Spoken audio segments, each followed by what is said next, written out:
Worked at the White House, very scheduled to She is the founder of CARES in Atlantic City. Currently provides workforce training in cyber, AI, Jimmy, thank you so much for driving the traffic. Let's see.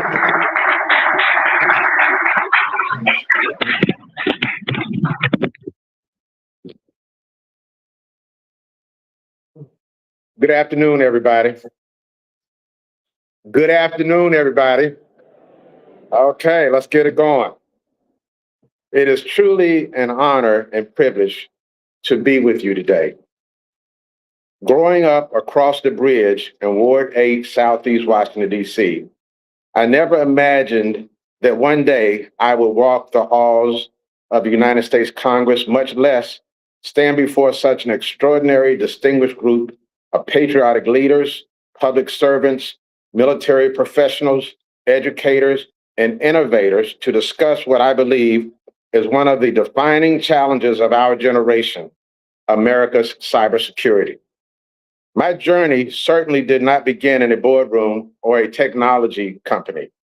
In fact, you could say that my entrepreneurial career actually began in Congressman Jack Kemp's bathroom right here in this building. Back in 1980, now let me explain that. Back in 1980, congressional offices were crowded. Every square foot mattered. When the new dial tone word processing computers arrived, Congressman Kemp's staff needed somewhere to install this revolutionary technology. The only available space happened to be an old bathroom that had been converted into a storage room. That little room became my first executive office. I was incredibly proud of it. Looking back today, it reminds me that great opportunities rarely begin with impressive surroundings. They begin with people willing to solve problems, embrace innovation, and to make most of every opportunity, make the most of every opportunity. That lesson has stayed with me throughout life. Fast forward several decades, over the past 10 years, I became increasingly concerned about America's growing cybersecurity vulnerabilities. Like many Americans, I watched cyber attacks become more frequent, more sophisticated, and more damaging. One concern stood above all the others. I feared that one day America could experience a catastrophic cybersecurity attack against our electric grid or our critical infrastructure. Imagine millions of Americans suddenly losing power, hospitals operating on emergency generators, communications disrupted, transportation halted, financial institutions interrupted, water treatment facilities compromised. Such an event would affect every American family. And as a father and grandfather, I found myself asking one simple question. Would I ever be able to communicate with my children and grandchildren during this crisis? The question became deeply personal. Rather than simply worrying about the problem, I believe we had a responsibility to become part of the solution. Fortunately, I had the privilege of working with extraordinary leaders who shared that vision. U.S. Navy SEAL Commander Brendan Rogers, who's now an Assistant Secretary at the Department of Navy, introduced me to Navy SEAL Captain Tim Holden. And together with the leadership of Admiral Anthony Watson, we developed an initiative dedicated to strengthening America's cybersecurity workforce. We named it in honor of America's greatest innovators, one of America's greatest innovators and national security visionaries, Admiral Hyman G. Rickover, the father of the nuclear navy. Thus, the RX-5 Cybersecurity Workforce Training Program was born.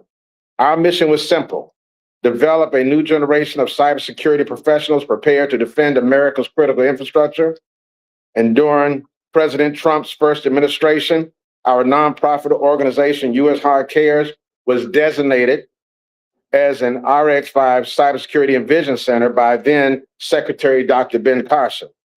That designation enabled us to provide cybersecurity workforce development opportunities for civilians, law enforcement officers, first responders, and local government employees.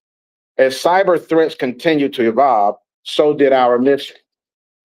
During President Trump's second administration, with the valuable assistance from the Lexington Institute, we organized an emergency cybersecurity and electric grid summit that brought together leaders from government, the military, industry, and academia to discuss practical strategies for protecting our nation's critical infrastructure. Following that effort, Congressman Jeff Van Drew secured a $1 million grant to expand our cybersecurity workforce development initiative. Today, those resources are helping prepare participants for careers in defense cybersecurity operations, often called blue team operations.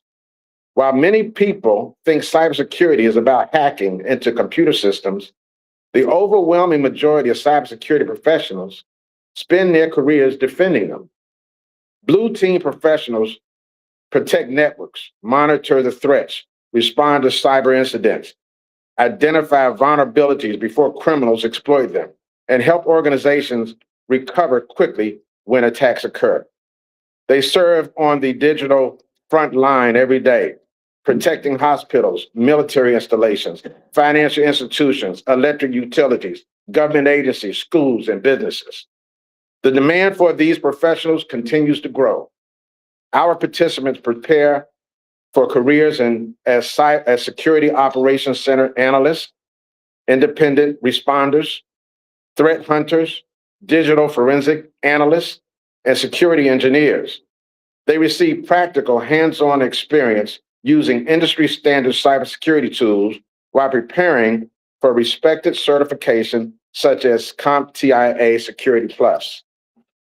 Our goal is not simply to educate students. Our goal is to prepare them for meaningful careers defending America. Ladies and gentlemen, cybersecurity is no longer simply an information technology issue. It's an economic issue. It's a public safety issue. It's a military readiness issue. It's a homeland security issue, and ultimately a national security issue. Every hospital, every police department, every school district, every municipality, every military installation, every electric utility, every business, every family, all depend upon secure digital infrastructure. The cyber battlefield is no longer somewhere overseas. It exists wherever information flows. That means America's strongest cybersecurity defense will not be built by technology alone. It will be built by investing in people, educating people, training people, by creating opportunities for Americans from every community, including the communities like the one I grew up in Ward 8, to become the next generation of cybersecurity defenders. I often think back to that small converted bathroom in Congressman Jack Kemp's office. And at the time, it seemed like nothing more than a tiny workspace. Today, I recognize it as something much greater. It was a place where I learned that extraordinary journeys often begin in ordinary places. You never know where the next cybersecurity leader will come from, the next innovator, the next engineer, the next security operations center analyst, the next protector of America's critical infrastructure. Our responsibility is to provide them with the opportunity, the training, and the confidence to serve. Together, through partnerships among government, education, industry, our military, the Lexington Institute, and our U.S. HART cares, we can build cybersecurity workforce America will need for decades to come. America has always risen to meet the greatest challenges. I have every confidence that we will rise to meet this one as well. Thank you for your service, your leadership, your commitment to our nation's security, and for allowing me to share our vision for strengthening America's cybersecurity workforce. May God bless each of you, and may God continue to bless the United States of America always. Thank you.